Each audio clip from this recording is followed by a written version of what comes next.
Hi everyone, I'm Don Maki, welcoming you to this first episode of my podcast here at LCAT Radio. I look forward to talking with interesting people about interesting things that I hope will be of interest to all of you as well. And I'm honored to have as my first guest, my friend and former voice of the Spartans here at LCAT, Mr. Devin Dobek. We'll talk about his experiences broadcasting Spartan sports when he was here at ELHS, his first 2 years doing basketball and hockey at UMass, and his slot this summer broadcasting the Cape Baseball League. Great young man with a very promising future doing something he really loves. A quick note, looking ahead, I'll sit down later this week with Superintendent Gordon Smith to highlight a community public forum coming up on June 15th. That event will be held at the high school auditorium in person, as well as covered virtually over Zoom, and will be the first real opportunity for the public to hear substantive information and ask questions about the high school comprehensive building project. Gordon will be here to give us more information about the event, what to expect, and how to participate. So that's June 15th at the ELHS auditorium from 6 to 8 p.m., as well as over Zoom.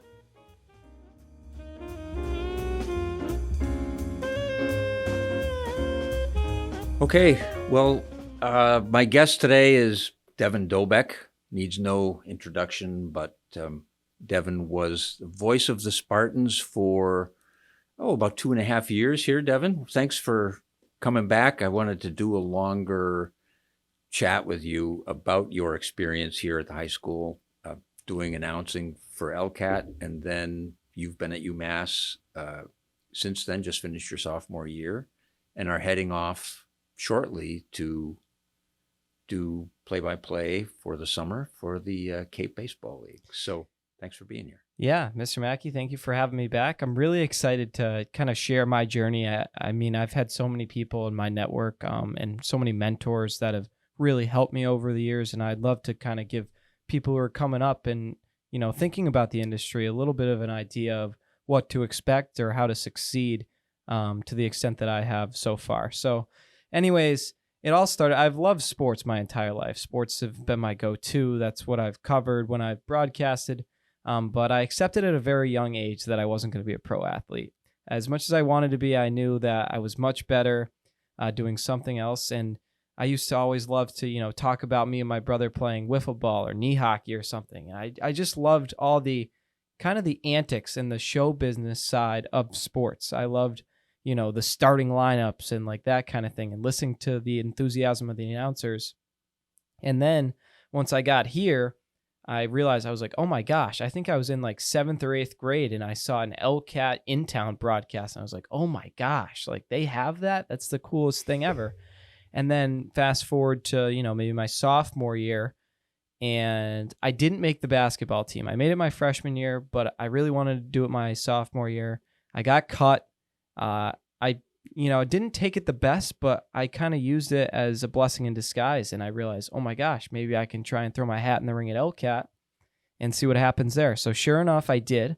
I remember the day I came in, met Brennan McLaughlin, took me in to see Mr. Mackey, and we kind of talked about it. I was like, hey, I talked to Alex Maserati. I'm really interested in hockey, and it's something that I'd really like to get into. What's it going to take? And, Maserati was graduating at the time. And so anyways, I did a broadcast with him as color for Alex in hockey. And then my first broadcast was actually with Anthony Santinello when he was back doing basketball. They were both really good mentors. They taught me a lot. And it was just so cool to hear my voice on YouTube. Like it was something that, I hadn't thought about in the longest time. It's something that I'd only done to myself, my family, maybe a few friends. And it's something that I really enjoyed, and it was a really cool experience to finally get on the air. And then you flash forward to my junior year in the fall, and I really had no expectations broadcasting-wise. I was kind of sitting and waiting for hockey. And what happened was Ian Clunan was doing play-by-play at the time, and he realized he'd rather be in the student section, and he really didn't want to be behind the mic. So Brennan goes, hey, let's do a football broadcast. And sure enough, it turned into regular occurrence. We were there Friday nights, home or away, almost every game, including Thanksgiving, and we had an absolute blast. We would just broadcast the football. We had a good sense of humor, so we were kind of able to keep it light no matter what the score was. And the team our junior year was very good. They went all the way to the Western Mass Finals, and they lost to Long Meadow. Actually didn't get to call that game because of weather, and then the press box was full, so we couldn't get in there, and the rain allowed us not to broadcast. But it is what it is. They didn't score. They got shut out, but it was still a blast. And football was something that I really had enjoyed, but I'd never really broadcasted. And once I got the hang of it, I was like, oh my gosh, I love this so much. It was something that I tried to take professionally, show up, do your prep. We did pregame shows. I've had all kinds of guests and color commentators over the years in addition to Brennan. And we really, really enjoyed it. And then it led to hockey season. And, my first broadcast in hockey definitely was probably my worst in my career. It was something that was very unprofessional, but, looking back at it, I learned a lot. And it really showed me, what to do and what not to do. And since then, I've had a filter like no other. And I've really been able to watch what I say and be really, to the point and not kind of go off track too much. And it's been really entertaining. And something that I've really enjoyed. And so then, after that broadcast, we bounced back. We had a great time with hockey, and I did a lot with the boys and girls basketball teams here.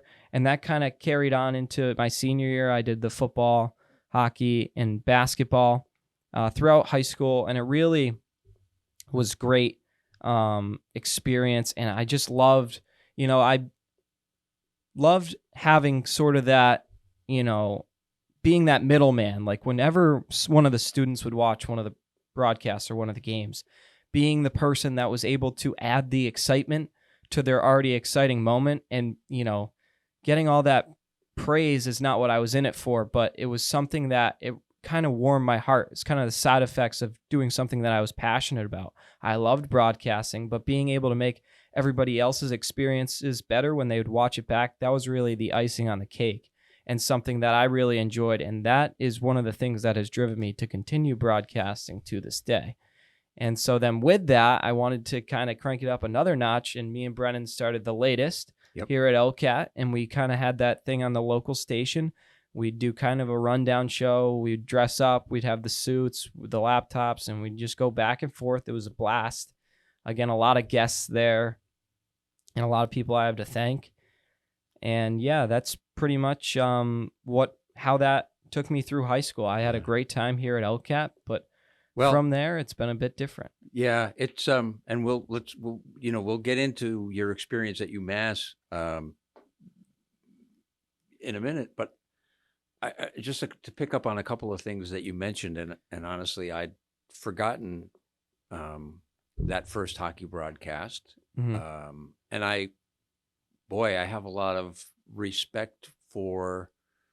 Well, I have a lot of respect for you anyway, because of your ability and your hard work and the diligence and the integrity that you've brought to this process. And I think just so that, folks know, because they wouldn't remember, you finding in that there was a broadcast from the Olympia Ice Arena during a hockey game where passions were running very high. And I'll let you tell the story. Go ahead. And you don't have to give a lot of detail, but you went from being an enthusiastic high school kid with a microphone in your hand to something else. So just sort of describe a little bit more what that was like. So yeah, I think what happened was, during football season, we received a lot of praise, Brennan and I, on our humor and how we'd kind of bring it in here and there. And then I think we kind of took it a little too far during hockey. It was, at the time, in my opinion, I would say that the tensions between the two towns of East Longmeadow and West Springfield were pretty low. It was kind of before all sorts of rumors and things started circulating. But what happened was, it was a game, and me and Brennan pretty much, it was like if you gave us headsets in the student section. We were just very unprofessional. There was a lot of chirping, nothing too malicious, but some things that, were definitely crossed the line. And, it was just like, chirping referees, kids on the other team, silly things like that. And it was just something that I'm not proud of. And I'm not sure if I would say I regret it, because if I didn't learn it then, I don't know if I would have learned it. So I'm so happy I learned it at a young age, and that, kind of propelled me to be better. It's something that I absolutely was embarrassed of at the time, and I have a lot of remorse for it. But yeah, I really think that it helped me a lot in my journey. Well, and I think you beat yourself up a little bit too much. I hope you're not really doing that. But it was an interesting experience. It was certainly an interesting experience for me Yeah. and for Jamie to deal with that, right? Because you start to comprehend that you have a bigger responsibility, Right. and that you've taken the good parts of taking that responsibility on, the fun parts, but it also comes with, yes, like you say, that filter and an understanding of professionalism. And I'm hopeful here that some of this is going to an audience of, current high school kids who, Mm-hmm. Listen to this stuff and enjoy LCAT, and some of them are broadcasting and maybe want to broadcast, in the time they have left at the high school. And so I think your insight and your ability to self-reflect is admirable, and I've always respected you for that. And you took that situation that you say, you weren't proud of or whatever, but it's what you did with that Mm-hmm. experience that means everything, really. Yeah, and I think another thing was I really underestimated the audience that LCAT receives. I mean, it's not just East Long Meadow. I mean, people. The reason we had so much backlash was from the West Springfield parents and students who were not thrilled with what we said, and rightfully so. And I think then it kind of hit me like, holy cow, this is kind of a big thing. Like, we're getting hundreds of views every broadcast, and we can't be saying stuff like that anymore. And so I kind of took that and, kind of kept it. And from then on, I remember being so kind of not sure, or, a little nervous, a little extra nervous going into those broadcasts. I got a 1 broadcast suspension from Mr. McGee. Yep. I wasn't allowed to call the Minnechaw game. And, that was kind of a bummer, because that was a really good hockey game. And so I took that, and I know kind of said that a few times, but I took it, and I was like, all right, so where do we go from here? Right. And a lot of things got to change. And so what happened was we did change, and we did a great job. I remember, there was a little bit of anxiety going into the West Springfield broadcast the next time we played them, or I don't know if we did it the next time they played them that year. We might have waited till senior year, but regardless, after we exchanged apologies, we were back, and we were great, and we learned names. And I remember even parents from West Springfield coming up to us at the broadcast. We play multiple times in a season, so we would see them. They'd be like, "Holy cow, do you guys do the announcing for LCAT? You guys are great. I'm really happy." And I'm like, because when they approach you, I'm like, oh my goodness, they don't still have this in their back pocket, do they? And then it was really cool that they forgot about it, kind of forgive and forget, and we were able to bounce back, and everything was back to normal. And we were. It's great, and it's again, I think it's an important part of the framework that we've tried to inculcate here as a facility that provides coverage for the community, and we want it to be well done. It's not professional. It's local access television, and it's a learning environment. You guys are high school kids coming in. And that's what we did. That's exactly what we did. I think that's a model that, I like to articulate sometimes, because people aren't really sure, like, how's this work? Or students aren't sure, like, how do you do that? Like you said, how do I get into LCAT? Well, I mean, it's really easy. You just come. Right. and display the passion and ability and willingness to work that you have. So anyway, I didn't mean to dwell on that the whole time because you talked about some Right. other cool stuff. The TV show um, that you did with Brennan, that was a lot of fun. Yeah, we really enjoyed it. I think we did it Tuesday or Wednesday. We'd come in. We probably put out about over 20 episodes, Yeah, I a would lot of say. episodes. And we had some really cool segments. We did like March Madness one where we made a bracket, and I had my little brother who actually is trying to fill my shoes now. Yep. He was in the corner kind of clicking with our picks and putting them on the screen, which was cool. And then we did like a special high school hockey one before the playoffs with Torsha, and that was a lot of fun. So yeah, it's just the opportunities are endless at LCAT. That's kind of the bottom line. Like, is if you have an idea, Mr. Mackey and Jamie will manifest it and make it happen. Like, that's what I learned. You know, I'd come in. I don't think I was ever told no with an idea I had. You guys always made it work, and for that I'm forever grateful. Well, thank you. And I think we try to do that. To the extent that that's possible, we do try to do that. Well, let's jump ahead now, Yes. because you've been 2 years at UMass. You've had the opportunity to announce UMass hockey, Mm-hmm. a former voice of the Spartans and UMass alumnus now, Colin Casey. Mm-hmm. I remember getting goosebumps listening to Colin announce a UMass hockey game during the Frozen Four. And, that's pretty cool. So talk about what it's been like at UMass and how, your experience there and what it's, has it changed your view of sort of quote unquote what you want to do, your vision of what it means to be a broadcaster, of sort of how you fit in your future into the media business? Or are you still just sort of trying out different stuff? So I would say the difference between UMass and LCAT was that it turned into a career idea as opposed to a hobby. At LCAT, it was something I loved to do, I was passionate about, but I wasn't doing hours of preparation before broadcasts or learning every member of the other team. Once I got to college, I realized that if I wanted to, make an impact, that's what I was going to have to do. Go the extra mile, get that extra step on the competition. And so what happened was my freshman year of college at UMass was the back end of COVID. So Right. I wasn't on campus.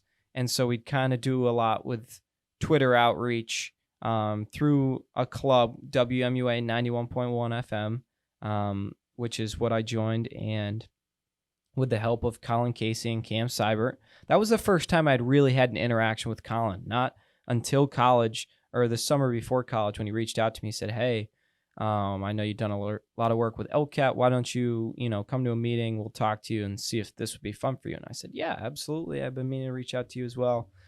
And so that's exactly what we did. And working, I covered men's basketball a lot my freshman year. We did a lot of weekly radio shows remotely because obviously we weren't in the studio for two reasons. One, COVID, and two, they were completely moving it from, I think, the campus center to the student union. So it was getting completely moved. We didn't get to go into the studio. There was no broadcasts really until like maybe the spring.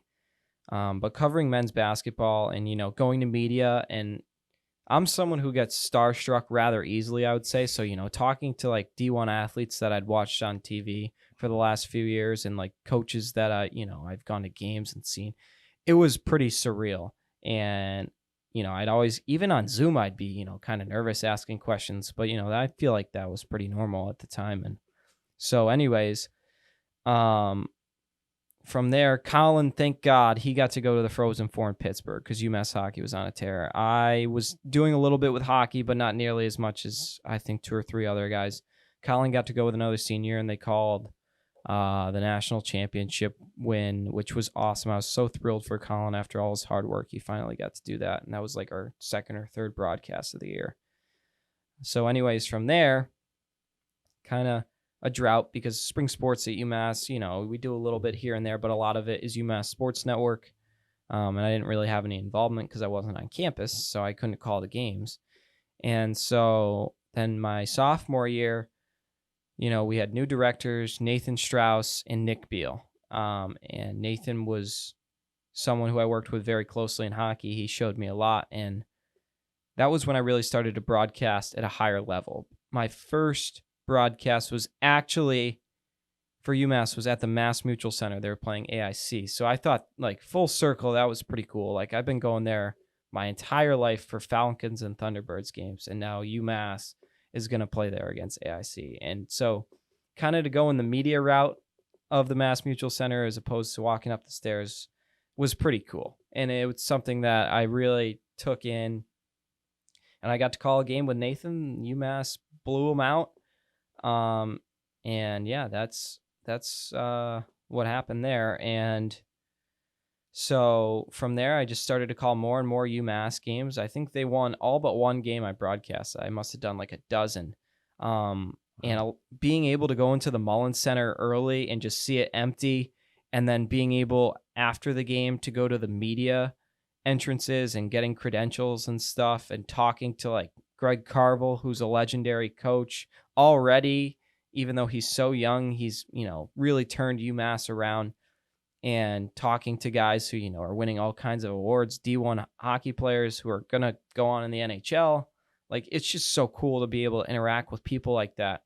But when, that all comes with a lot more preparation, hard work, a lot of time off camera, like making time to do research, prep, memorize lines. Obviously you can glance down at the paper, but if you're doing that the whole game, you're going to have a pretty choppy broadcast. So all that extra work is something that I really started to do more. And then it led to the end of the season, UMass bidding for their second straight Hockey East championship. I got to go to TD Garden which is something that, like, I mean, when I found out, I was head over heels. I mean, I'm a diehard Boston sports fan. I've been in the Garden a million times.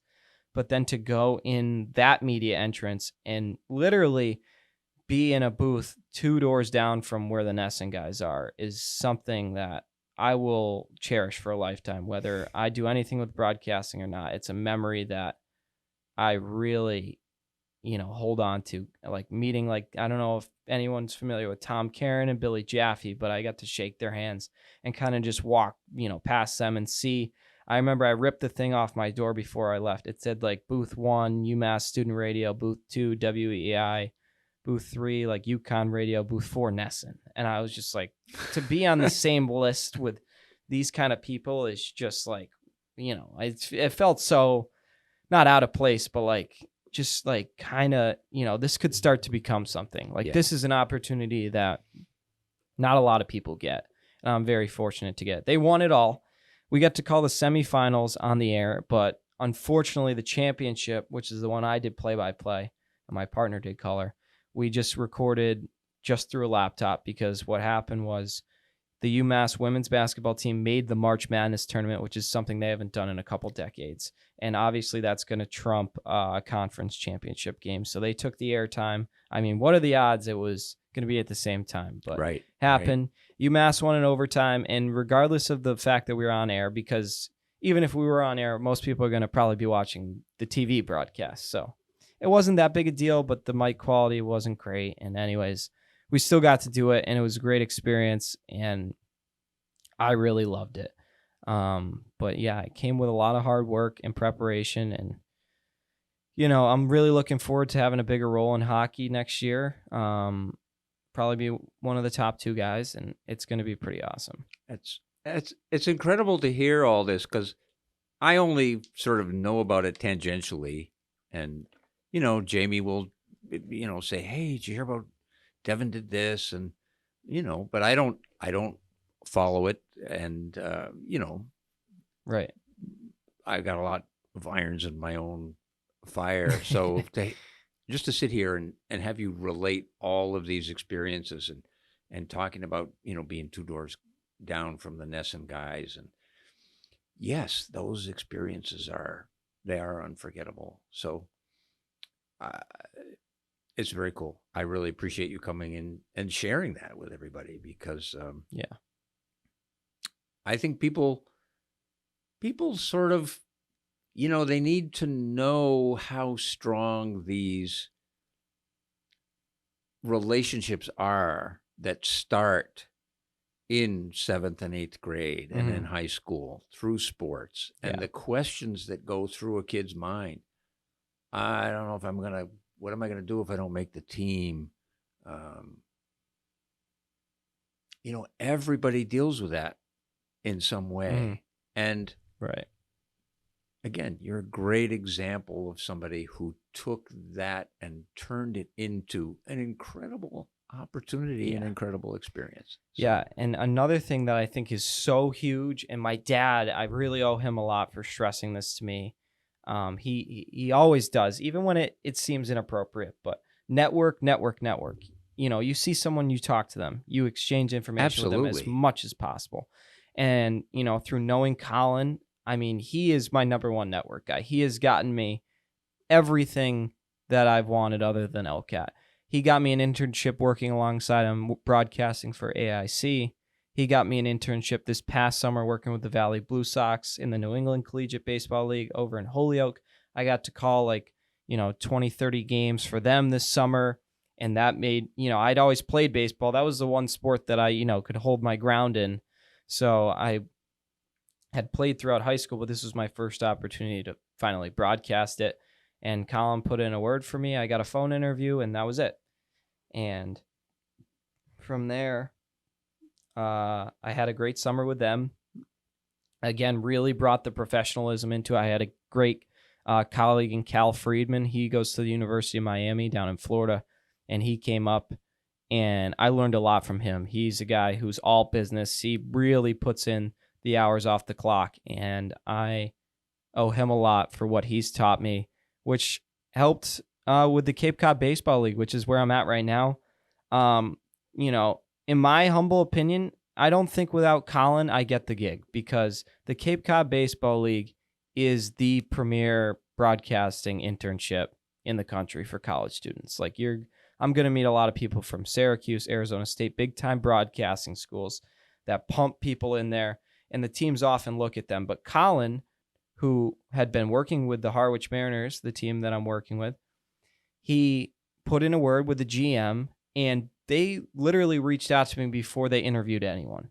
And they liked what they saw. I put together a reel from my summer with the Valley Blue Sox, and they loved it. And I mean, they offered me the job really without interviewing any other people. And I think that, I've had good experience in the industry, but some of the people that, Cal, for example, my buddy, he applied to all 9 teams and he didn't even get a look. And he probably, he was very good, very prepared, definitely, arguably much better than me. And he, it was very humbling to see that my network had helped me land that when, there's people who might be more qualified than me. So networking really went the distance there and helped me get that position, because I talked to another friend of mine from UMass, Sean Aldred. He's the director of baseball operations for Falmouth in the Cape Cod Baseball League. And he said, yeah, we had 70 plus broadcasters apply for 2 spots on our team. And if I throw my hat in the ring with those guys, I'm not so sure I'm ending up with one of the spots, all due respect to myself. But that's a tough go, especially being only a sophomore. Most of the guys are the guy I'm working with is a senior. So at the age I'm at and with the experience I have compared to other people, I think that without the network, I might not be having it this year, maybe in the future. But yeah, networking. Talk to as many people as possible. Play-by-play people that are on the flagship station for UMass, I try and reach out to. Colin obviously has helped me a lot. Shake Tom Karen's hand. Why not? That's what I did. Talk to them for a couple minutes, and just anyone in the industry. It's really great to just, keep meeting people, keep exchanging phone numbers, just, follow them on social media. Just be the squeaky wheel gets the oil. That's something my mom always says. And if you're willing to stick your nose in there, you have a better shot than just sitting on the sidelines waiting for things to come to you. That's true. And I agree. But you have always been the farthest thing from a squeaky wheel, right? And it's what you bring to networking is Mhm. what you bring to the microphone. It's what you bring to the game. It's what you bring to preparation, and it's an attitude and a respect for other people, right? That makes that engagement of that networking lead to something, Mhm. right? Right. Networking in and of itself, you meet somebody, they get some kind of an impression. Right.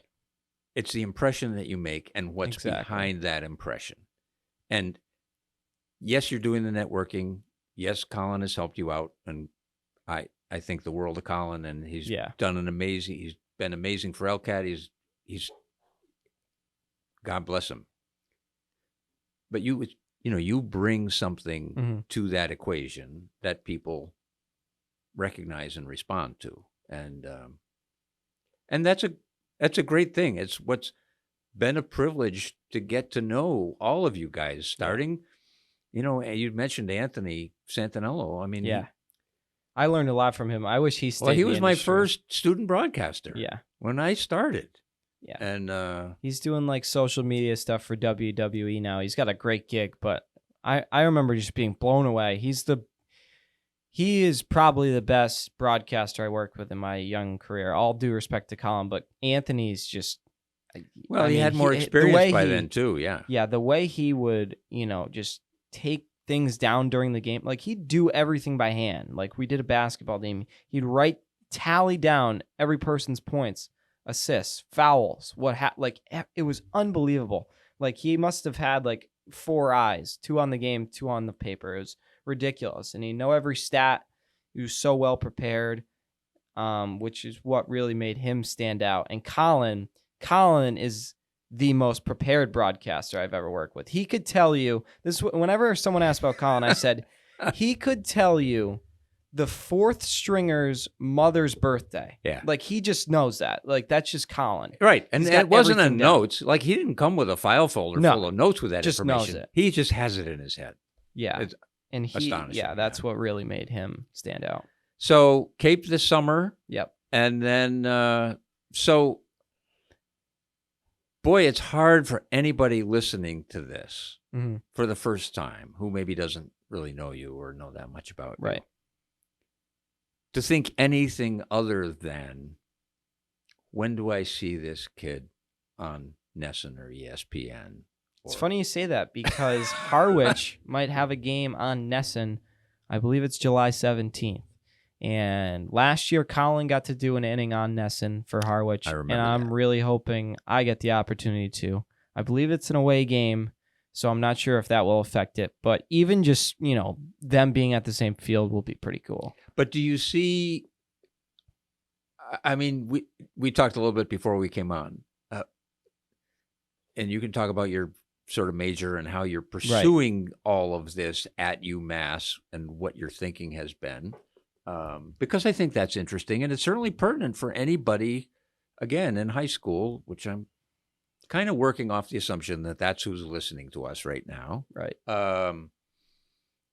You got to make some decisions as a junior or senior in high school about, it's a little late now for the seniors, but certainly for juniors, where do I go with this? Is this viable? Is this realistic? Yeah. Talk about where you sort of see yourself going right. the rest of UMass and then potentially postgraduate. If you had the opportunity came your way to be a, full-time sports play-by-play announcer on a network. Is that sort of the thing that you're not necessarily aiming for, but would you turn it down? I don't think I could. I think the only way that I could, and again, this is a thought that would be way down the line, would be, if I have a family, because the reality of broadcasting is it's a lot of traveling if you're covering one specific team. Even if you're not covering one specific team, if you're one of the, main station anchors, you're flying all over the country for game of the week or whatever. And, is that feasible for a family life? I think that I would probably have to, talk with my family if that was something that was in the realm. But other than that, I would probably sign my name in less than 2 seconds. So yeah. short of that, what's your thinking, Ben, and what's your sort of the plan as you lay it out for the next, Right. say, 2 to 5 years? So I'm at UMass. I'm a marketing major, which a lot of people are shocked to hear when I tell them, because whenever someone's like, "Oh, hey, what are you majoring in? Communications, sport management?" I'm like, "No, I'm actually a marketing major." They're like, "Oh, really?" And so, yeah, I'm pursuing a business degree. The way I see it, in my opinion, is that experience speaks louder than a degree. And I've had a lot of, really great opportunities to do things within the broadcasting industry. And I think that having all those under my belt and being rounded in that sense goes a lot farther than having a degree. So I've chosen not to pursue a communication double at this moment in time, and it probably is a little late to add it now. I considered sports journalism because that definitely can't hurt. But again, I've had good experience, so I'm kind of running with that. But from there, I'm going to pursue broadcasting with everything I got. And it is something that I keep trying to tell myself won't happen overnight. I've talked to a lot of cool people. For example, Mike Reese. He went to UMass and he's the ESPN Patriots insider. So like he breaks every Patriots news through ESPN. And he tells me there's a lot of nights where he didn't know what he was going to do, how he was going to make it financially, mentally, and look where he is now. And it's a journey that's going to be difficult, but I'm a man of faith. I kind of hold on until it's definitely over. There's always a fighting chance, and it's something that I'd really like to do.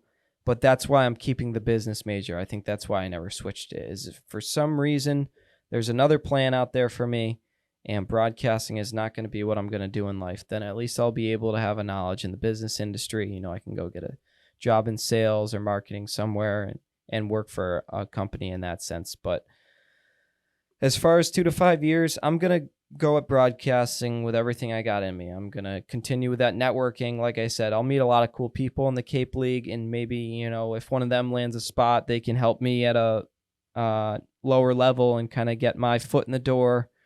So I think through networking and talking to people, and then, also running with this Cape gig, which I can have for at least 3 more years if I so please, assuming, nothing goes horribly wrong this summer. I think that I'm going to just continue to pursue. And if it works out, it works out. I'm going to give it my all, 110%. But if not, I have business to fall back on. Well, congratulations on your success so far. And I'm confident that whatever you pursue, you're going to be successful at, because you have the attitude it takes to be successful, and all the things that we talked about that go into that. Respect for others. You're just a very generous guy. You're so generous to come over here and give us now an hour tonight with other stuff that you've got going on. Well, so it's just, I think about everything that LCAT has given me has got me to where I am today. I don't go anywhere without LCAT. I mean, maybe I join at the club at UMass, but Colin wouldn't even know me at that point. Yeah. So maybe he doesn't reach out to me. Maybe I don't join because I'm a bit of a procrastinator, as my mom would say. So who knows if I ever even would have joined. And then from there, I wouldn't have the experience that LCAT provided me. And I would have went in kind of cold turkey to broadcast at UMass. I mean, LCAT's given me so much between Colin, Mr. Maki, and Jamie that I feel it's only right, and I'd love to at the same time to come back and kind of help the next generation coming up if that's something they want to pursue. Well, thank you for that, and on behalf of those kids, who would have the opportunity to do that, thank you. And the door is you have a key to the door here, man. I mean, this place is as much yours as it is anyone's, and would love to have you anytime you want to be here. Good luck this summer. Thank you. I appreciate it. And yeah, enjoy yourself and certainly stay in touch, Absolutely. even over the summer, and check in. And, we'll keep sort of posting updates as they come. But Perfect. it's been a real privilege to have you come back and help me cut that little promo the other day, Yeah. and then come back and have this conversation. It's very rewarding for me. For all the gratitude you expressed about things that have happened to you, it's 100% back, toward you and the work and the commitment that you put in. That's what makes us function, and Right. it makes me extremely fortunate. So, Right. all right, man. Thank you, Mr. Mackey. I appreciate you having me on. This won't be the last of me. I'll No, assure you that. no. It will not be the last. So, Devin Dobek, everybody, and thanks, and we will see you the next time.